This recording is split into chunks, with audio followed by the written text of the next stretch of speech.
Hello everyone, आज की इस क्लास में हम क्लास 12 हिस्ट्री का फर्स्ट चैप्टर ईंटें मनके तथा अस्थियां देखेंगे। और इस चैप्टर को हम दो पार्ट में बनाए हुए थे। फर्स्ट पार्ट में भी आपको बताया गया था कि इन्हें किन किन नामों से पुकारा जाता है और क्यों पुकारा जाता है। और सेकंड में भी हम हड़प्पा सभ्यता के बारे में, इससे जुड़े तथ्य के बारे में हम जाने थे। इस क्लास में भी आपको हड़प्पा सभ्यता से जुड़े तथ्य के बारे में ही बताया जाएगा। और ये क्लास बहुत ही इम्पोर्टेंट है क्योंकि यहाँ से आपको क्वेश्चन पूछता है एग्जाम में। तो देखिए ध्यान से, सबसे पहले हम जानते हैं पुरातत्व। उससे भी पहले हम आपको बताए थे हड़प्पा सभ्यता में कि हड़प्पा है क्या। तो हड़प्पा जो है स्थल नगर का नाम है, या कहें स्थान का नाम है। क्या नाम है? स्थान का नाम है। स्थान बोले तो जगह का नाम है। समझ में आ रहा है? और हड़प्पा सभ्यता में हमें खास कर यही पढ़ना है कि हड़प्पा सभ्यता को खुदाई करने पर हमें कौन कौन सी वस्तुएं मिले हैं, प्राप्त हुए हैं, उसके बारे में ही पढ़ना है। ठीक है, तो चलिए शुरुआत करते हैं। सबसे पहले हम जानते हैं पुरातत्व को। ये पुरातत्व है क्या?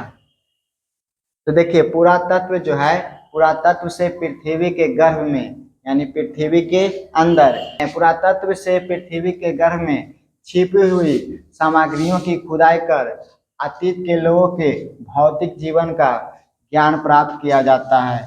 फिर से एक बार सुनिएगा कि पुरातत्व से पृथ्वी के गर्भ में छिपी हुई सामग्रियों की खुदाई कर अतीत के लोगों के भौतिक जीवन का ज्ञान का प्राप्त किया जाता है। इसके अंतर्गत खुदाई करने पर हमें सिक्के मिले हैं, अभिलेख, खंडहर जैसे इत्यादि वस्तुएं मिले हैं और इसका गणना किया गया है।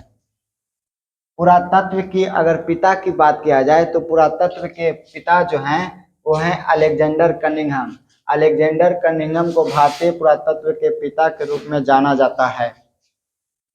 ए वाला जो है कार्बन 14, ये आपको बहुत ही इम्पोर्टेंट क्वेश्चन है क्योंकि ये जो है आपको परीक्षा में बार बार क्वेश्चन पूछा जाता है कि कार्बन 14 विधि क्या है। तो ध्यान से सुनिएगा। कार्बन 14 जो है एक तरह का तिथि निर्धारण करने का वैज्ञानिक जो है ये विधि है। समझ में आ रहा है? समझ में आ रहा है बाबू? कलम कॉपी निकालनी है, पहले समझ लीजिए। देखिए यहाँ पर कार्बन 14 है का, तो तिथि निर्धारण के वैज्ञानिक विधि को क्या कहा जाता है? कार्बन 14 कहा जाता है। और ये कार्बन 14 का खोज जो है, कार्बन 14 विधि का खोज जो है वो किए थे BF लिपि द्वारा। सन कब किया गया था? 1946 ईस्वी में किया गया था। अगला पॉइंट है, आपको ये समझना है, ये भी आपको क्वेश्चन पूछता है कि पुरातात्विक उत्खनन से आप क्या समझते हैं। तो ये समझ लीजिए कि पुरातात्विक उत्खनन होता क्या है। तो पुरातात्विक उत्खनन से प्राचीनतम सभ्यताओं का क्या चलता है? पता चलता है। तो याद रखना है, पुरातात्विक उत्खनन से प्राचीनतम सभ्यताओं का पता चलता है। और पुरातात्विक उत्खनन में जितनी गहराई पर खुदाई होती है उतना ही इसे पुरानी मानी जाती है। तो याद रखिएगा, यह जितनी गहराई पर होती है उतना ही पुराना मानी जाती है, प्राचीन मानी जाती है। बात करते हैं आज से लगभग 5000 वर्ष पहले, आज से लगभग 5000 वर्ष पहले सिंधु नदी के तट पर स्थित सिंधु घाटी सभ्यता विश्व की 4 सभ्यताओं में से एक मानी जाती है। पुरातत्वविदों द्वारा सर्वप्रथम हड़प्पा नगर की खोज की गई। जब हड़प्पा सभ्यता के में वहाँ पर पहुँचा तो वहाँ पर हड़प्पा नगर को सबसे पहले खोजा गया था। और कब खोजा गया था चलिए जानते हैं। पुरातत्वविदों द्वारा सर्वप्रथम हड़प्पा नगर की खोजी गई थी, इसलिए इसे क्या कहा जाता है? हड़प्पा सभ्यता कहा जाता है। अगर आपसे कहा जाए कि हड़प्पा सभ्यता कहेंगे किसको, तो आपको बोलना है कि सबसे पहले हड़प्पा नगर को ही खोजा गया था, इसलिए इसे हड़प्पा सभ्यता भी कहते हैं। चलिए अगला पॉइंट है कि हड़प्पा नगर के खोज करने वाले खोजकर्ता कौन थे। तो आपको याद रखना है, हड़प्पा नगर को जो है, हड़प्पा स्थल के जो है वो खोज किए थे दयाराम साहनी। कौन किए थे? दयाराम साहनी। तो याद रखना है, हड़प्पा नगर खोज करने वाले थे दयाराम साहनी। खोज किए थे, कब खोज किए थे? तो 1921 ईस्वी में खोज किए थे। हड़प्पा नगर जो है वो कहाँ अवस्थित है? तो आपको बता दें, हड़प्पा जो है वो है पाकिस्तान के कौन प्रांत में? पंजाब प्रांत में। कौन जिले में? मोंटगोमरी जिले में। कौन जिले में बाबू? मोंटगोमरी जिले में। और अगर बात किया जाए कि हड़प्पा जो है किस नदी के तट पर स्थित है, तो आपको बोलना है रावी नदी के तट पर स्थित है। हड़प्पा नगर 5 किलोमीटर परिधि में फैला हुआ है और यह जो है ग्रीक पट्टी यानी कि ग्रिड सिस्टम पर बनी हुई है। हड़प्पा सभ्यता से कई सारे वस्तुएं मिले हैं। वो कौन कौन वस्तुएं मिले हैं, चलिए जानते हैं।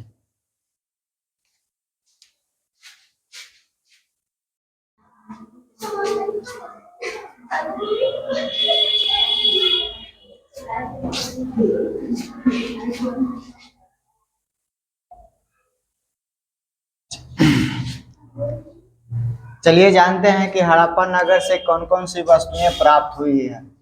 तो हड़प्पा नगरे से आपको स्त्री की मूर्तियां जिसके गर्भ से पौधा निकलता हुआ दिखता है वो मिले हैं। पत्थर के पेनिस और योनी RH-37 कब्रिस्तान जहां पर 100 दफनाने के साक्ष्य मिले हैं। लकड़ी का हल मिले हैं। शंख का बैल मिले हैं। तांबे की मोहरें मिले हैं। कपास की खेती करने के साक्ष्य मिले हैं। जौ गेहूं की भूसी मिले हैं। मटर तिल की खेती के प्रमाण या साक्ष्य मिले हैं एवं खरगोश के चित्र वाली मुद्राएं मिले हैं। चलिए अब हम जानते हैं मोहनजोदड़ो नगर स्थान के बारे में। तो मोहनजोदड़ो का खोज जो किए थे वो राखलदास बनर्जी किए थे। कौन किए थे? राखलदास बनर्जी। और मोहनजोदड़ो के खोज 1922 ईस्वी में किए थे। कब किए थे? 1922 ईस्वी में। अगर इसकी बात किया जाए अवस्थित की, तो यह अवस्थित है आपको पाकिस्तान के पंजाब प्रांत के लड़काना जिले, सिंधु नदी के तट पर। अगर आपसे क्वेश्चन पूछा जाए कि मोहनजोदड़ो का खोज कौन किए थे, तो राखलदास बनर्जी। कब किए थे? 1922 ईस्वी में। कहाँ अवस्थित है? पाकिस्तान। कहाँ है जी? पाकिस्तान के पंजाब प्रांत के लड़काना जिले, सिंधु नदी के तट पर। मोहनजोदड़ो जो है, मोहनजोदड़ो सिंधी भाषा का शब्द है। कैसा भाषा का शब्द है? सिंधी भाषा का शब्द है और इसका अर्थ होता है मृतकों का टीला। मोहनजोदड़ो का अर्थ क्या होता है? मृतकों का टीला, या आप कह सकते हैं मुर्दों का टीला। मोहनजोदड़ो को सिंधु घाटी का बाग कहा जाता है या बगीचा कहा जाता है।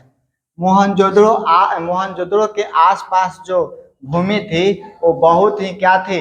उपजाऊ थी। क्या थी? उपजाऊ थी। सर्वाधिक जनसंख्या और दूसरे बड़े स्थल कहाँ है? तो मोहनजोदड़ो है। कहाँ है जी? मोहनजोदड़ो है। मोहनजोदड़ो को हड़प्पा की क्या कहा जाता है? तो जुड़वा राजधानी कहा जाता है। मोहनजोदड़ो को हड़प्पा की जुड़वा राजधानी कहा जाता है। मोहनजोदड़ो में विशाल स्नानागार मिले हैं। क्या मिले हैं? स्नानागार मिले हैं। और यहाँ से कई सारे वस्तुएं मिले हैं हमको। 1938 मुहरे मिले हैं। पुजारी का सिर मिला है। मोम के सांचे मिले हैं। बुने सूती कपड़े मिले हैं। पानी का जहाज मिले हैं। हाथी का कपाल मिले हैं। दाढ़ी वाले मनुष्य की प्रतिमा मिले हैं। हाथी दांत की तराजू भी मिले हैं। शिलाजीत मिले हैं। मेसोपोटामिया की मोहरे मिले हैं इत्यादि वस्तुएं मिले हैं।